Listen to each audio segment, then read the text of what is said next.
নমস্কার, জয় নিতাই সকলকে। কেমন আছেন সবাই? আশা করি সবাই অনেক ভালো আছেন। আজকের ব্লগটা আমার জন্য খুবই স্পেশাল, কারণ দিনটা ছিল আমার জন্মদিন। এই পুরো দিনটা কিভাবে কাটলো, মধ্যরাতের সারপ্রাইজ থেকে শুরু করে সকালবেলার দশহরার রান্না, পরিবারের সঙ্গে সুন্দর সুন্দর মুহূর্ত, সব কিছুই আজ আপনাদের সঙ্গে শেয়ার করব। তাই ভিডিওটা শেষ পর্যন্ত অবশ্যই দেখবেন। ঘড়িতে তখন ঠিক রাত 12টা বাজতে চলেছে। আমি একদমই বুঝতে পারিনি যে আমার জন্য এত সুন্দর একটা সারপ্রাইজ অপেক্ষা করছে।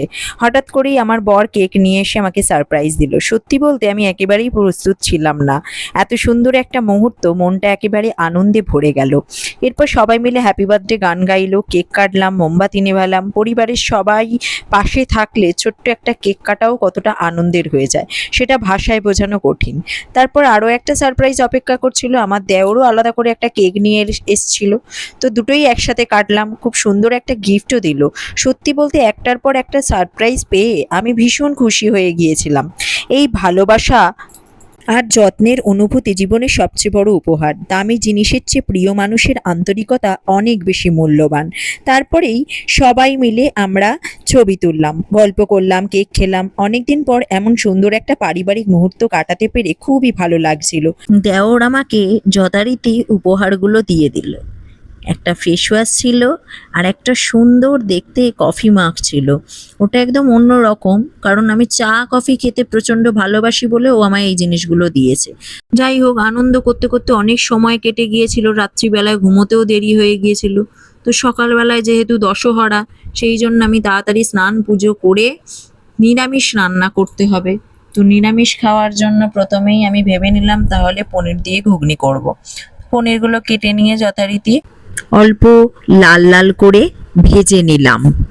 তারপরে কড়াইয়ের মধ্যে অল্প করে চিনি আর গোটা গরম মশলা ফোড়ন দিয়ে একটু জিরে ফোড়ন দিয়ে আলুগুলো ম্যাশ করে নিয়ে সেদ্ধ করে রেখেছিলাম, যেহেতু আগে ম্যাশ করে নিয়ে তার মধ্যে টমেটো, তারপরে আদা বাটা, লঙ্কা গুঁড়ো, হলুদ গুঁড়ো, জিরে গুঁড়ো, এগুলো দিয়ে ভালো করে মশলাটাকে কষিয়ে নিলাম।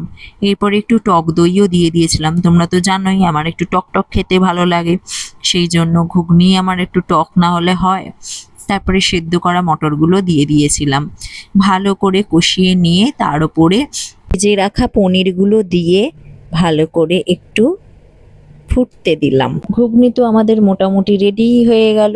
তারপর সবশেষে শাহি গরম মশলা ছড়িয়ে দিলাম। আহা, ঘুগনিটা যা সুন্দর খেতে হয়েছিল না, তোমাদের কি বলবো। এরপরে মিষ্টি হিসেবে বানালাম সিমুই।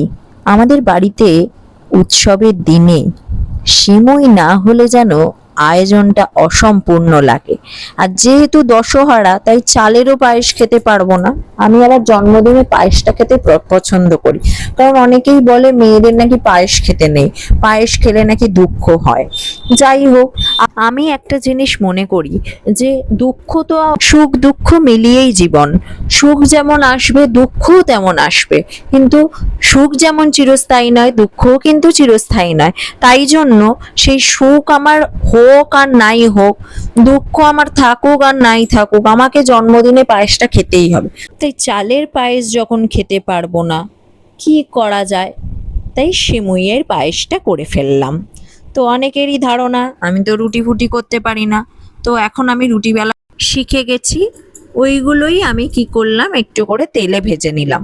আমার দেওরের আবার প্রবলেম, ওর আবার রুটিকে তেলে ভাজলে হবে না, সেটা নাকি পরোটা হয় না। তাই ওকে আবার পরোটার মতো করে বেলে আমাকে ভেজে দিতে হলো।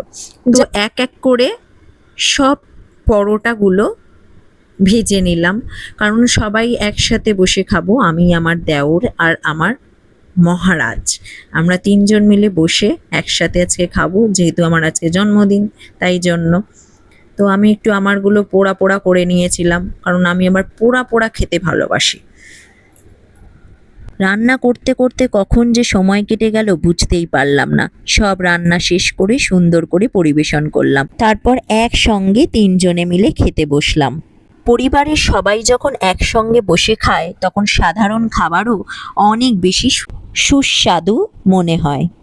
আজকের পুরো দিনটা আমার কাছে শুধু জন্মদিন ছিল না, ছিল ভালোবাসা আর পরিবারের সঙ্গে কাটানো সুন্দর কিছু মুহূর্তের দিন। ভিডিওটা এই পর্যন্ত, কেমন লাগলো জানিও।